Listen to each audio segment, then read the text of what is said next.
Yo, what's going on? YouTube GZTV back with another video, final video of the night, and then I'm actually going to stream for a little bit, I think. I'm gonna go get a whiteboard and like kind of perch it up there in the back, and then we're gonna be doing like streams we're gonna be doing streams, you know, every single night, hopefully, talking about news, like stuff that's happening. It's very early in the year. A lot of stuff could happen in the hip hop industry. But anyways, we have some basketball games, of course. Every single night we have them pretty much. We had 6 games to talk about. Not a great night for sports, pretty damn boring. We're going to talk about a couple other sporting events later on the Twitch channel, so make sure you guys check into that. But, yeah, let's get into my Celtics. They played the Bulls tonight. Figured it'd be a somewhat tough game. It was. I didn't really watch a lot of it. I was watching the Natty. I just watched the whole game because it's a once-a-year thing. Might as well. But Celtics beat the Bulls by 8. They improved NBA's best record to 29-12. Great scoring for Jason Tatum. Jaylen Brown did some decent scoring as well.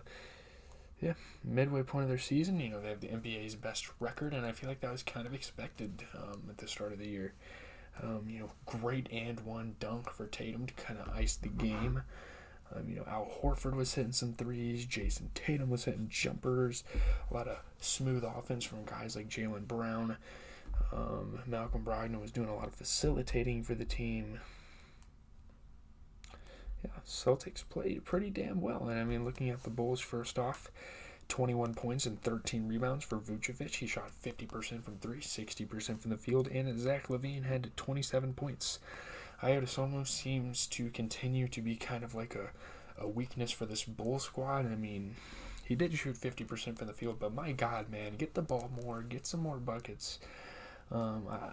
He should be getting 10 to 15 points a game, and especially 10 to 15 now that you're playing the Celtics in this game. This is a really good basketball team. You definitely need to compete to get up there. But obviously the bench, guys like DJJ, Goran Dragic, and Kobe White, definitely guys off the bench could help a little bit as well. Maybe even Alex Caruso and Andre Drummond. So, looking at the Celtics, 32 points for Jason Tatum, and you get 20 points out of Grant Williams. Great game for Grant Williams, 33% three-point shooting. So, yeah, there you have it. My Celtics get a pretty tough win, but I think they've won 3 straight. Not a lot of good basketball games on tonight. There were maybe half of the games were good games, and that's really not good, especially with what happened in the national championship.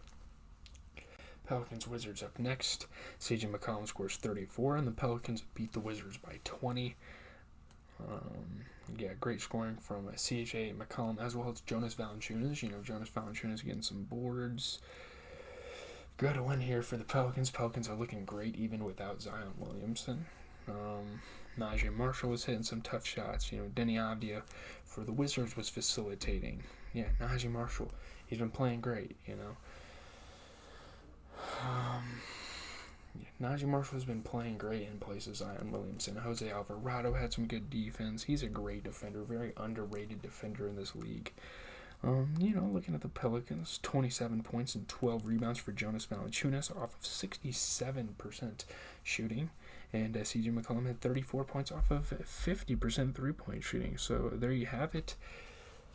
I don't really have a whole lot of complaints about the Wizards. I guess it was really just like their bench. But 23 points and 10 rebounds for Porzingis, 60% from 3, 50% from the field. Their starters all played pretty consistent. It's just guys off the bench. Rui Hachimura, Taj Gibson, Denny Avdia. Guys like that need to come off the bench and give some more support to this team, I think. And, they weren't able to do that tonight. Bucks and Knicks is the next game. Pretty good game here. Bucks come from 17 down. They stopped the Knicks 4-game win streak. Knicks looking pretty hot, and they're still looking like a good team in the league. 2 good teams playing each other here.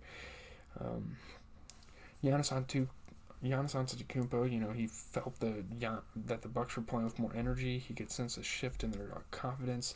They were making more threes as the game kind of progressed. And, yeah, they were able to dub out. Shout out to the Bucks, I guess, Giannis Antetokounmpo playing some good defense. Jalen Brunson was hitting some nice shots. 3-pointers, you name it.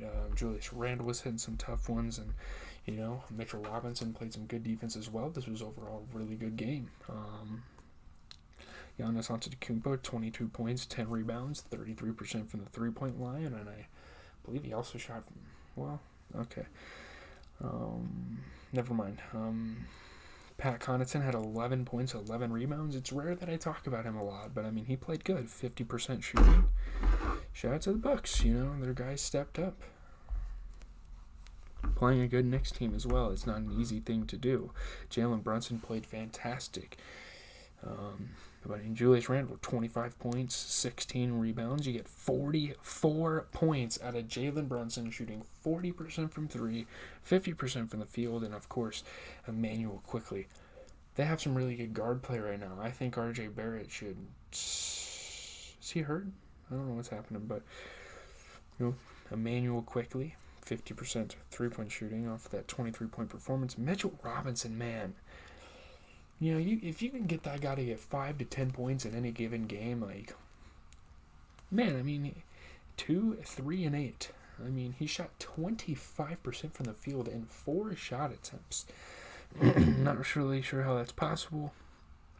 Obviously, you expect also his backup center, Isaiah Hartenstein to play a little bit better, but doesn't get as much minutes. So I'm not going to really talk about that much. Spurs and Grizzlies. Next game, pretty solid game here. Grizzlies withstand a late rally to defeat the Spurs by 8. Once again, they're playing without a big star, and they're winning a lot of games. Man, Tyus Jones, what a way to fill in for Ja Morant. He's been scoring phenomenally. Jaren Jackson was scoring pretty well. San Antonio was trying to get back into this game, and they weren't able to. Let's see here. Jaren Jackson, block after block after block this year. Excuse me. I think he should win Defensive Player of the Year. From what I've been seeing, I know stats are a pretty big factor in who gets the Defensive Player of the Year, but I think, truthfully, that Jaren Jackson is the best defensive player in the league. Josh Richardson, great defense. Trey Jones was passing the ball, not even just scoring the rock. He was able to pass the ball a couple of times, and very, very piss poor performance for the Spurs, especially a guy like Jeremy Sohan. 33% from three, but other than that, not a great game for him. He should be like a 15-plus point scorer in games like this. Guys off the bench like Stanley Johnson can definitely support him and get more opportunities. But I don't know. Obviously, the Grizzlies are a good team even without Ja Morant, so there's that too.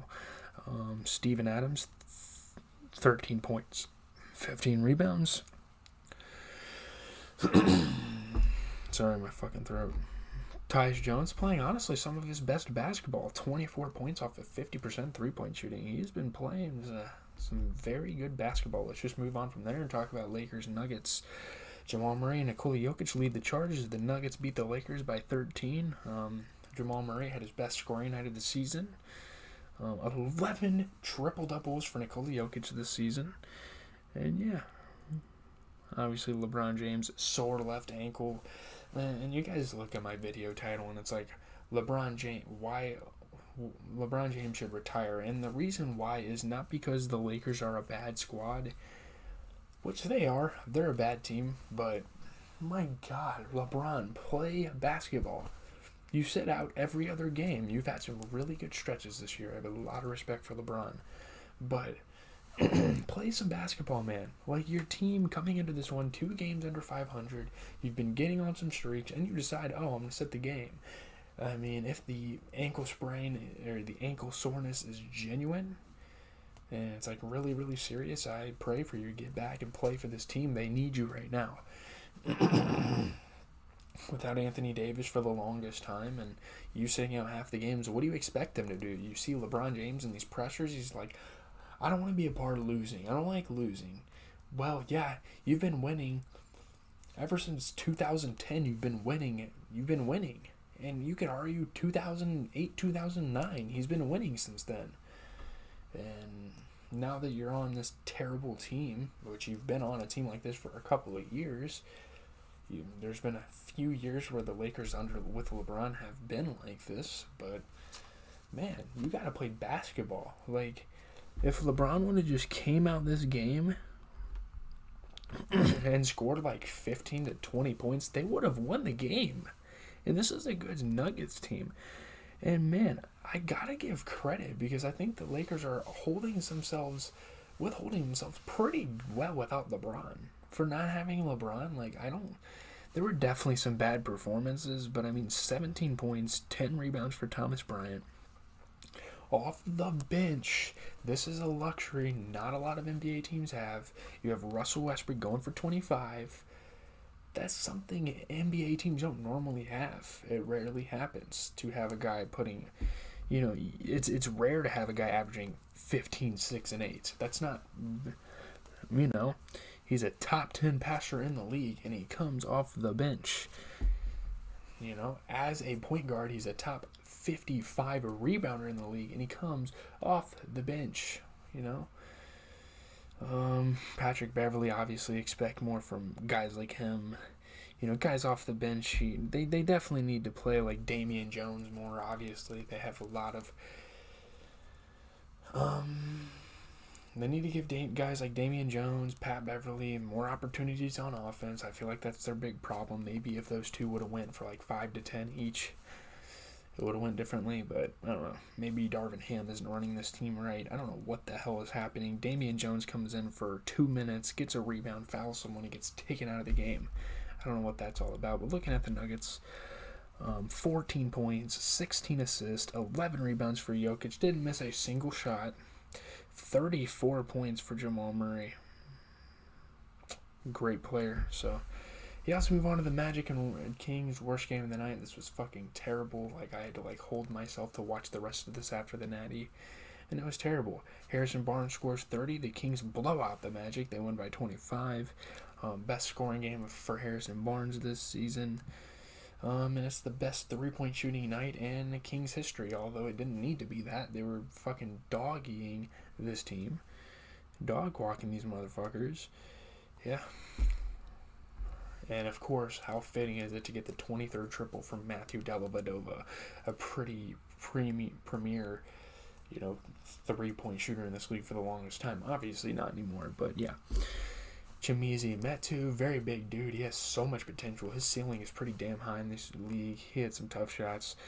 Franz Wagner getting in transition, throwing things down. Malik Monk and tough shots. Harrison Barnes, The Magic didn't play terrible defense. They played terrible, though. Let's be honest. The Magic played pretty fucking bad. Especially a guy like Gary Harris. Give Gary Harris the ball more. If you're going to sit Suggs on the bench, at least give Gary Harris some more shot opportunities. Guys off the bench like Mo Bamba and Cole Anthony and Terrence Ross, these guys need to come out here and play better. You know what I mean? If each of these guys gave an extra 5 points, think about it. Gary Harris, 10 to 15 point score. Houston gets 5 points. Mo Bamba, 5 to 10. If guys like that just give a little bit more effort, they would have been in this game still. It's just a lot of really frustrating performances. So, yeah, leave a like, comment, subscribe. GZTV, I am out. I don't know if I'm going to stream, actually. It sucks. You're going to school. You're working all day. And I'm sitting in this chair, and I'm like, stream on the weekends. I hate to do this, but I stay up and watch sports, and then I just want to chill for the rest of the night. But I'm out, guys. I don't think I'm gonna stream. I know I promised it, but we'll see. We'll see in the next few days here if I get some free